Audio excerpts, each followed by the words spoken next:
The Galaxy Council had always been an imposing force in the universe.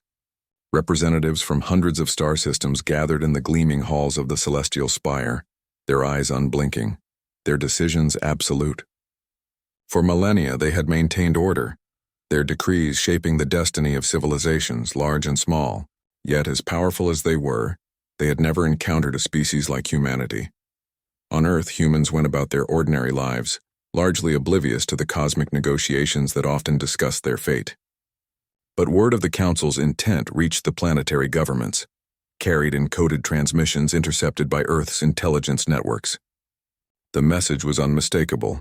The Council demanded tribute, a surrender of resources, and compliance with laws humans had never agreed to. The veiled threat that followed made it clear. Failure would mean annihilation. In the command center of the United Earth Defense Authority, generals and strategists gathered around a holographic display.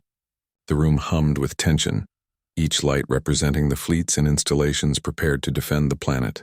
Commander Elias Ward, a veteran of countless space missions, studied the Council's threat carefully. His jaw tightened as he turned to his colleagues. "They think they can intimidate us with words," he said, voice low but firm. "They have no idea what humans are capable of." Scientists in the room projected energy signatures of the Council's patrol fleets, detailing the technology they had observed from afar. The ships were massive, elegant in design, with shields that could withstand orbital bombardments and weapons that could disintegrate continents. Yet the humans were not without their own defenses. Years of clandestine research had yielded technologies the Council could not predict. Quantum-based shielding, plasma-focused projectiles, and neural-linked command systems allowed humans to react with unmatched speed and precision. Across the galaxy, the Council convened in the Grand Chamber of Orin Prime. Delegates from hundreds of worlds murmured among themselves, the tension thick enough to choke. The representative of the human species, they reasoned, was defiant and unpredictable. For many of the alien members, unpredictability equaled weakness, a flaw to be exploited. A holographic projection of Earth flickered above the chamber's center. The blue and green marble spun silently, serene and peaceful. It was difficult for some to imagine that this world, seemingly fragile and insignificant, could resist the might of the Council. Yet a few delegates, those who had studied Earth's history and culture in depth, felt a chill of uncertainty. The humans were not like other species. They endured wars, natural disasters, and internal collapse without vanishing. They adapted, evolved, and fought back when cornered. Counselor Varnak, a being with translucent skin and multiple limbs, leaned forward. "We must issue the ultimatum," he said.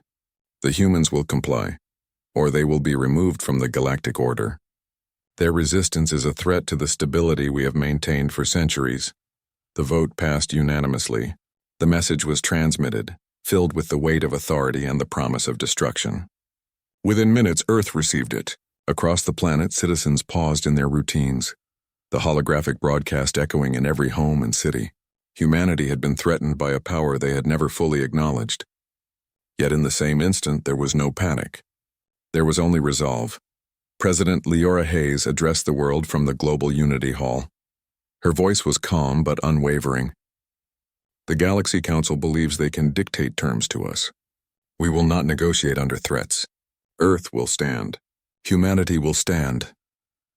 Behind her, the world's scientific and military leaders coordinated a response that was both ingenious and terrifying.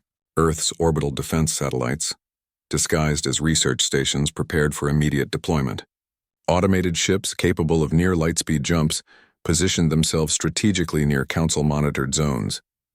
Hidden bases across the solar system bristled with energy weapons that could disable even the largest of alien ships. And yet humans did not act out of aggression.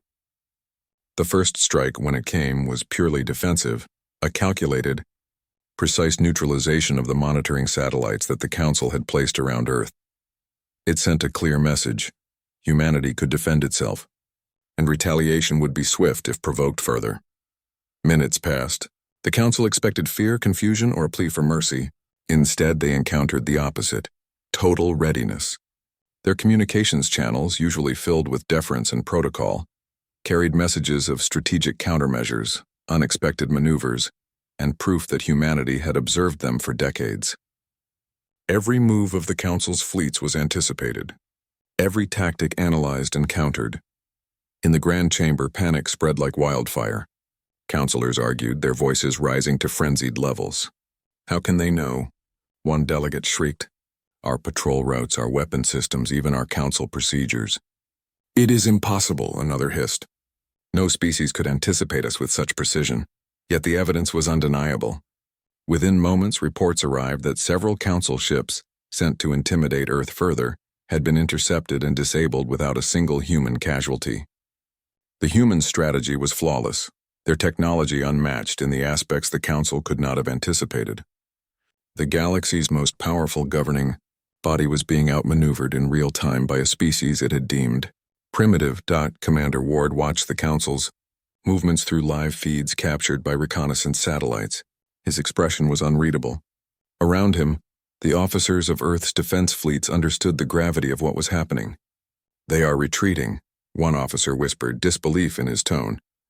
And then, in a moment that stunned even the most experienced strategists, the Council's entire presence vanished.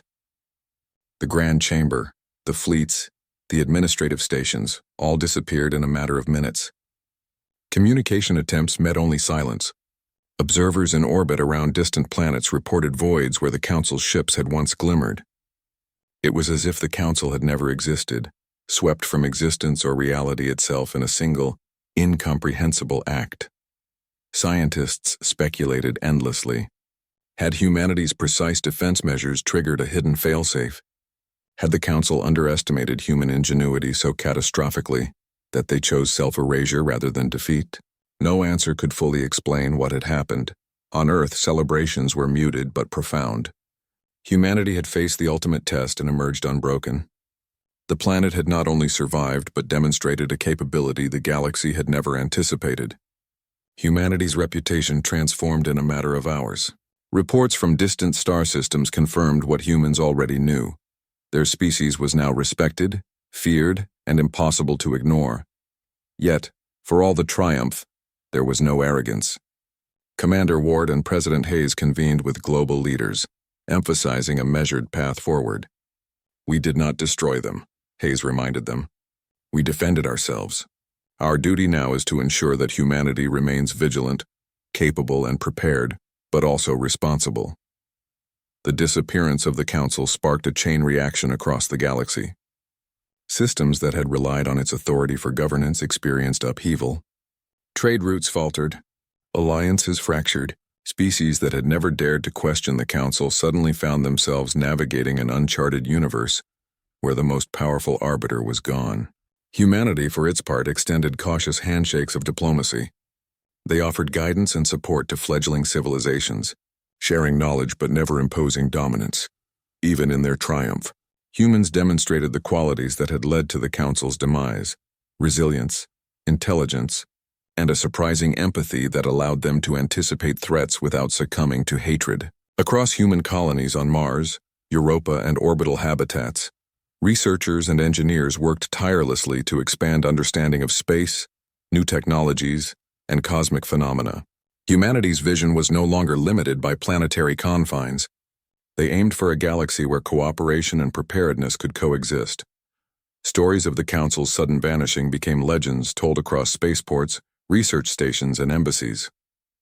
Humans were celebrated not only as survivors but as architects of a new reality. Alien civilizations, once skeptical or dismissive of humanity, now regarded them with cautious admiration. Scholars debated how a species so young in interstellar terms could achieve what the galaxy's most powerful council could not. Commander. Ward often stood in the observation deck of the orbital command station, watching the stars stretch into infinity. He reflected on the fragile balance of power and the responsibility humanity now bore. "We were tested," he murmured, "and we passed. But the universe does not stop testing. We must always be ready."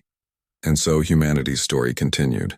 With the Galaxy Council gone, a new era began. One where the humans were no longer minor participants but central actors in the unfolding drama of the stars. They faced challenges that no single species could meet alone, yet their resilience inspired those who had once doubted them. Humanity had endured, adapted, and ultimately demonstrated that even the most formidable powers could be humbled by determination. Ingenuity and unity.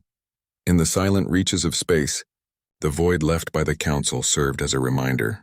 The galaxy was vast and full of mysteries, and no civilization, however ancient or imposing, could claim certainty over what was.